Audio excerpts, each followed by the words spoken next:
بسم اللہ الرحمن الرحیم. بسم اللہ الرحمن الرحیم. الحمد للہ والصلاۃ علی اہلھا.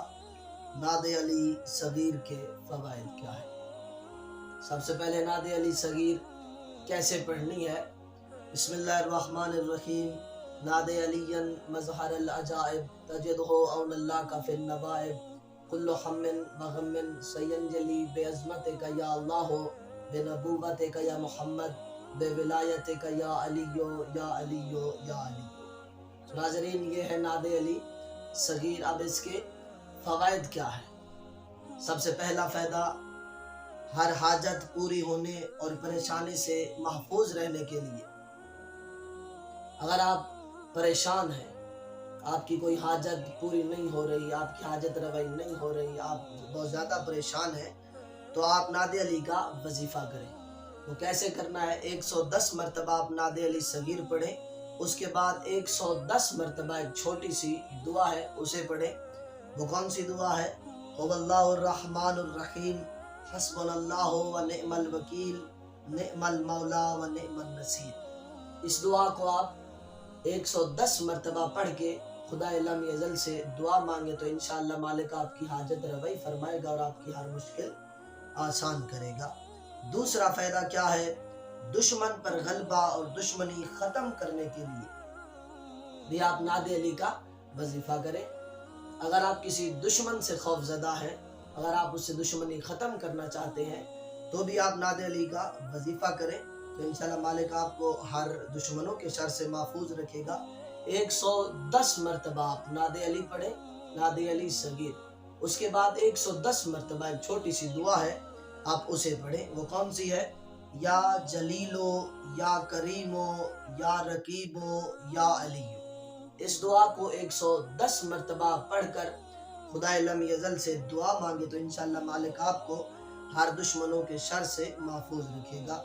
تیسرا فائدہ نعت علی صغیر پڑھنے کا کیا ہے؟ روزگار، کامیابی اور رزق کی فراوانی کے لیے آپ نعت علی کا وظیفہ کر سکتے ہیں. یہ بھی سیم 110 مرتبہ آپ نعت علی پڑھیں.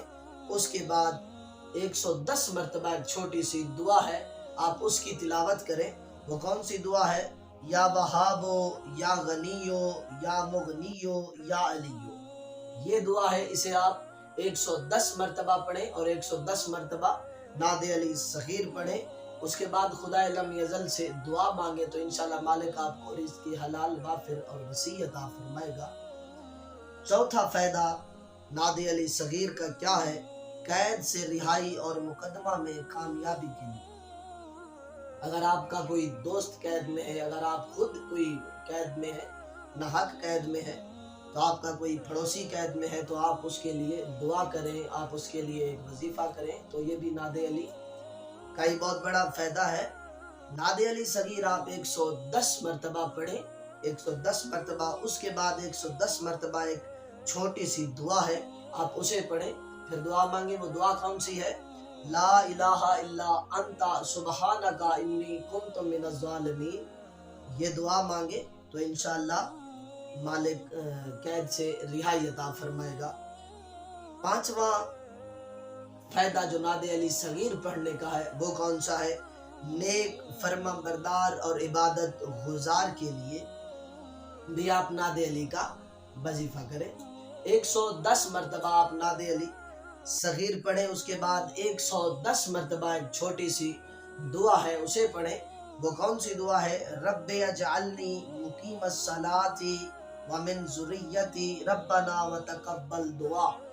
اس دعا کو 110 مرتبہ پڑھ کر آپ خدا لم یزل سے دعا مانگے تو انشاءاللہ مالک آپ کو نیک فرما بردار عبادت گزار بنائے گا. چھٹا فائدہ نعت علی صغیر کا کیا ہے؟ ہر کام میں فتح کے لیے. اگر آپ کوئی نیک کام کر رہے ہیں، آپ اس میں فاتح نہیں ہو رہے، اگر اس میں آپ کو فتح حاصل نہیں ہو رہی، تو اس کے لیے بھی آپ نعت علی کا وظیفہ ہے وہ کریں. 110 مرتبہ آپ نعت علی صغیر پڑھیں. اس کے بعد ایک چھوٹی سی دعا ہے، اسے 110 مرتبہ پڑھیں. وہ کون سی ہے؟ نصر من اللہ و فتح قریب. اس کو 110 مرتبہ پڑھ کے خدا لم یزل سے دعا مانگے تو انشاءاللہ مالک آپ کو فتح یاب کرے گا۔ والآخر دعوانا